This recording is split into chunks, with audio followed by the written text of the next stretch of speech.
২৪শে জুলাই ২০২৫ একটি passenger plane গত কয়েক মিনিট ধরে ল্যান্ড করার চেষ্টা করছে, কিন্তু ভিজিবিলিটি এতটাই খারাপ যে পাইলট রানওয়ে দেখতে পাচ্ছেন না। এটিসি এয়ার ট্রাফিক কন্ট্রোল থেকে বলা হয়, আপনি আবার চেষ্টা করুন। কিন্তু এই আবার চেষ্টাটাই হয়ে ওঠে ওই প্লেনের জন্য শেষ চেষ্টা। তো বন্ধুরা, আমি মজনুর ইসলাম, আর আপনারা দেখছেন P&D মজনুর। তাই দেরি না করে চলুন শুরু করা যাক আজকের এপিসোড। রাশিয়ার ইগনাটিয়েভো এয়ারপোর্টে অ্যান্টনভ N-24 নামের একটি বিমান উড়ানের প্রস্তুতি নিচ্ছিল। এই বিমানটি পরিচালনা করছিল আঙ্গারা এয়ারলাইন্স।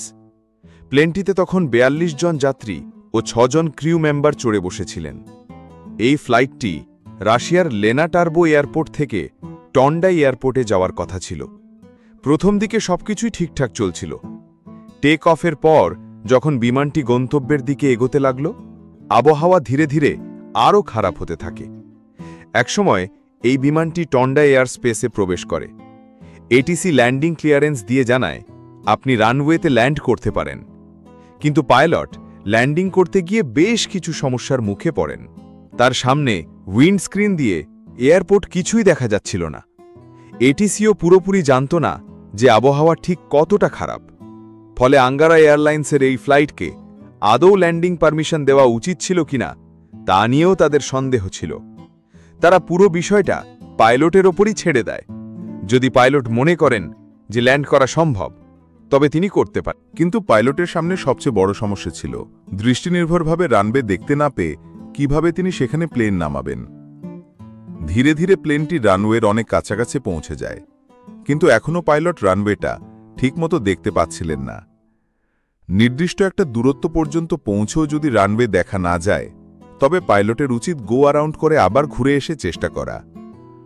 আঙ্গারা এয়ারলাইন্সের পাইলটও সেটাই করলেন। আসলে তার কাছে এই ছাড়া আর কোনো বিকল্প ছিল না। তিনি ল্যান্ডিং প্রক্রিয়াটি থামিয়ে থ্রাস্ট লিভার আবার ম্যাক্সিমামে করে দেন। ধীরে ধীরে প্লেনটি আবার উপরের দিকে উঠতে শুরু করে। পাইলট এটিসিকে রিপোর্ট দেন, আমরা প্রথম চেষ্টায় ল্যান্ড করতে পারিনি, তাই এখন আমরা গো অ্যারাউন্ড করছি।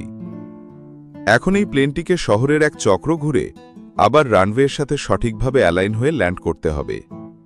এটিসি বলল, ঠিক আছে, আপনি রানওয়ে 06-এ ল্যান্ড করুন। ধীরে ধীরে প্লেনটি শহরের এক চক্র কাটিয়ে চলে গেল। এটিসি অপেক্ষা করছিলেন প্লেনটি আবার রানওয়েতে ল্যান্ড করতে ফিরে আসবে, কিন্তু সময় কাটতে থাকলেও প্লেন আর ফিরে আসলো না। আঙ্গারা এয়ারলাইন্সের পাইলট কোনো উত্তর দিলেন না। এই নীরবতা কোথাও না কোথাও একটি বড় দুর্ঘটনার ইঙ্গিত দিচ্ছিল। এটিসি দ্রুত সার্চ অপারেশন শুরু করল এবং কিছুক্ষণের মধ্যেই প্লেনের ধ্বংসাবশেষ পাওয়া গেল। একটি হেলিকপ্টার পাঠানো হল দেখতে কেউ বেঁচে আছে কিনা। প্লেনটি এয়ারপোর্ট থেকে প্রায় ১৫ কিলোমিটার দূরে একটি পাহাড়ের সাথে ধাক্কা খেয়েছিল। এই দুর্ঘটনায় কেউ বেঁচে থাকল না।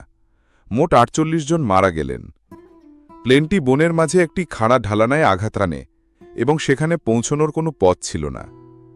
রিপোর্ট অনুযায়ী ক্র্যাশ সাইটে পৌঁছনোর জন্য ১০০-র বেশি সাধারণ মানুষ যন্ত্রপাতির সাহায্যে জঙ্গল কেটে পথ তৈরি করছিলেন। কিন্তু দুঃখের বিষয়, সেখানে পৌঁছে যা দৃশ্য দেখা গেল তা রীতিমতো রোমহর্ষক ছিল। সব যাত্রী মারা গেছেন। ঘটনাস্থল থেকে সব দেহ উদ্ধার করা হয়েছে। এখন ডিএনএ টেস্টিংয়ের মাধ্যমে যাত্রীদের পরিচয় নিশ্চিত করা হচ্ছে। এখন আসা যাক এই দুর্ঘটনার কাণ্ডে। শেষ পর্যন্ত এই দুর্ঘটনা কিভাবে ঘটল তার রিপোর্ট আসতে এখনও সময় লাগবে। তবে যদি আমরা এই প্লেন এবং এয়ারপোর্টের ভৌগোলিক অবস্থান বিবেচনা করি, তবে অনেক কিছু বোঝা যেতে পারে। চলুন নেওয়া যাক। বন্ধুরা, এই এয়ারপোর্টের চারপাশে অনেকগুলো পাহাড় দেখা যায়। প্লেন যখন ল্যান্ডিং করতে আসছিল তখন ভিজিবিলিটির বড় সমস্যা ছিল। পাইলট রানওয়ে দেখতে পারছিলেন না। এমন পরিস্থিতিতে সাধারণত ILS ব্যবহৃত হয়। ILS মানে ইনস্ট্রুমেন্ট ল্যান্ডিং সিস্টেম। এর মাধ্যমে খারাপ আবহাওয়ায় যখন ভিজিবিলিটি খুব কম থাকে, তখনও প্লেনকে নিরাপদে ল্যান্ড করানো সম্ভব হয়। কিন্তু এই ছোট্ট ডোমেস্টিক এয়ারপোর্টে ILS-এর সুবিধা ছিল না, এবং আঙ্গারা এয়ারলাইন্সের এই প্লেনটি ছিল অনেক পুরনো, যা ১৯৭৬ সালে তৈরি। ILS না থাকার কারণে পাইলটকে পুরোপুরি নিজের চোখের উপর নির্ভর করতে হচ্ছিল। কিন্তু তার জন্য সামনে কিছু দেখা গেলেও তো ভালো হতো। বন্ধুরা, এই এয়ারপোর্টে মেটেরোলজিক্যাল অ্যাডাম রিপোর্টস অর্থাৎ মেটার ছিলই না।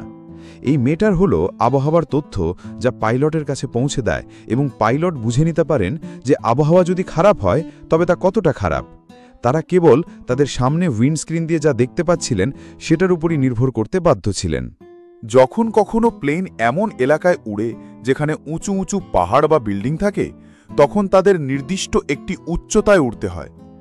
ধরুন এয়ারপোর্টের আশেপাশের পাহাড়ের উচ্চতা 2000 ফুট, তাহলে প্লেনকে কমপক্ষে 3000 ফুট উচ্চতায় বজায় রাখতে হবে, অর্থাৎ প্লেনের উচ্চতা কমপক্ষে পাহাড়ের উচ্চতার থেকে 1000 ফুট বেশি হতে হবে।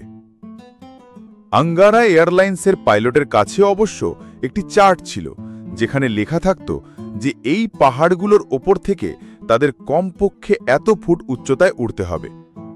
কিন্তু যেহেতু এই প্লেন পাহাড়ে ধাক্কা মেরেছে, এর মানে হল প্লেন তার নির্ধারিত উচ্চতার চেয়ে অনেক কম উচ্চতায় উড়ছিল। কিন্তু কেন এই প্লেন এত কম উচ্চতায় উড়ছিল? ইঞ্জিনে কোনো সমস্যা ছিল? প্লেন ঠিকমতো লিফট পাচ্ছিল না? বন্ধুরা, আমার মনে হয় এটা সম্ভবত পাইলটের ভুল ছিল। আমাদের বুঝতে হবে যে খারাপ আবহাওয়ার পাইলট ভিজুয়ালি অর্থাৎ চোখে দেখে উড়ছিলেন, উইন্ডস্ক্রিনের সামনে তাকিয়ে উড়ছিলেন। এখন যেহেতু ভিজিবিলিটি খুব কম ছিল, তাই তারা দূরত্ব পর্যন্ত দেখতে পাচ্ছিলেন না। এই অবস্থায় যদি পাইলট তাদের চার্ট দেখে নিয়ম মেনে 1500 ফুট বা তার বেশি উচ্চতায় চলে যেতেন, তবে যা তারা দেখতে পারতেন তা দেখতে পারতেন না। হয়তো এটিই ছিল কারণ যে পাইলট উচ্চতা বজায় না রেখে এমন একটি উচ্চতায় ওড়ার সিদ্ধান্ত নিলেন যেখানে তিনি নিজের চোখের সামনে সবকিছু দেখতে পারতেন। যদি আমরা এই লোকেশনে একটু খেয়াল করি, এখানে একটি পাতলা নদী বয়ে যাচ্ছে এবং দুপাশে উঁচু উঁচু পাহাড়। প্লেনটি গো অ্যারাউন্ড করার জন্য হয়তো এইভাবে দুটো পাহাড়ের মাঝখান দিয়ে আসছিল। এখন যেহেতু সামনে আর কোনো পাহাড় ছিল না, অর্থাৎ যে পাহাড়ে তারা ধাক্কা মারতে যাচ্ছিল তা প্লেনের ডান দিকে ছিল। এখন যেহেতু সামনে তাদের কোনো পাহাড় ছিল না, হয়তো তারা ভেবেছিল এই উচ্চতা নিরাপদ। কিন্তু এয়ারপোর্ট পর্যন্ত পৌঁছাতে তাদের প্লেন মোড় দিতে হয়েছিল, এবং যেমনই তারা প্লেন মোড় দিল, ঠিক সামনে একটি পাহাড় চলে আসে। সম্ভবত যখন তাদের চোখ ওই পাহাড়ে পড়ল, তখন তাদের কাছে এত সময় ছিল না যে দ্রুত প্লেন উঁচু করে পাহাড় থেকে বাঁচানো যায়। যদি ইঞ্জিনের কথা বলা হয়, তাহলে একটা সম্ভাবনা থাকতে পারে যে ইঞ্জিনে সমস্যা হয়েছিল, কিন্তু পাইলট এটিসিকে এ বিষয়ে কোনো রিপোর্ট দেননি। রিপোর্ট অনুযায়ী গো অ্যারাউন্ড করার পর পাইলট আর এটিসির সঙ্গে যোগাযোগ করেননি। এটি কোথাও না কোথাও পাইলটের ভুলের ইঙ্গিত দেয়। তবে ইঞ্জিনে সমস্যা ছিল কিনা তা জানা বেশিক্ষণ সময় নেবে না। এখন কিছু মানুষ প্লেনকেও দোষ দিচ্ছে, বলছে এটি 1970-এর দশকের প্লেন। এত পুরনো প্লেন হলে তো ক্র্যাশ হওয়াই স্বাভাবিক। দেখুন, আমি সবসময় বলি প্লেন কখনোই পুরনো হয় না যদি তার মেইনটেনেন্স ঠিকঠাক থাকে। আমি কখনো প্লেনের পুরনো হওয়ার দিকে তাকাই না। যদি তার মেইনটেনেন্স সময় মতো হয়, তবে প্লেন উড়ার জন্য সম্পূর্ণ উপযুক্ত। তাছাড়া এই প্লেনটি 2021 সালে এয়ারওয়ার্দিনেস সার্টিফিকেট পেয়েছিল এবং 2036 সাল পর্যন্ত উড়তে পারত। তাই আমার মনে হয় খারাপ আবহাওয়ার কারণে, কম ভিজিবিলিটির কারণে পাইলট যন্ত্রাংশের উপর কম নির্ভর করে নিজের চোখের ওপর বেশি ভরসা করছিলেন। তাই তারা কম উচ্চতায় উঠছিল যাতে সামনেও কিছু দেখতে পান। যদিও আমার মনে হয় বন্ধুরা, এমন ক্ষেত্রে নিয়ম মেনে চলা খুব জরুরি। পাইলটকে সামনে কিছু দেখা যায় বা না যাক, তাদের অবশ্যই পাহাড়ের উচ্চতার থেকে 1000 ফুট ওপরে উঠতে হতো এবং এটিসির সঙ্গে নিয়মিত যোগাযোগ রাখতে হতো। তারপরেও যদি ল্যান্ডিংয়ের সমস্যা হতো, তবে তারা অন্য কোনো এয়ারপোর্টে যেতে পারত। কিন্তু দুঃখের বিষয়, আমার মনে হয় অনেক নিয়ম এখানে ভঙ্গ করা হয়েছে। খারাপ আবহাওয়া, কম ভিজিবিলিটি এবং এয়ারপোর্টে সঠিক আবহাওয়ার তথ্য না থাকা, এসব কারণেই এই দুর্ঘটনা ঘটে গেছে। ফিলহাল এই ভিডিওতে এতটুকুই। আশা করি পি&মজনুরের এই ভিডিওটি আপনাদের ভালো লেগেছে। দয়া করে লাইক ও সাবস্ক্রাইব করতে ভুলবেন না। আপনাদের ভালোবাসা ও মন্তব্যের জন্য অসংখ্য ধন্যবাদ। দেখা হবে পরবর্তী অসাধারণ ভিডিওতে। ততক্ষণ পর্যন্ত পি&মজনুরের সঙ্গেই থাকুন, সুস্থ থাকুন, নিরাপদে থাকুন।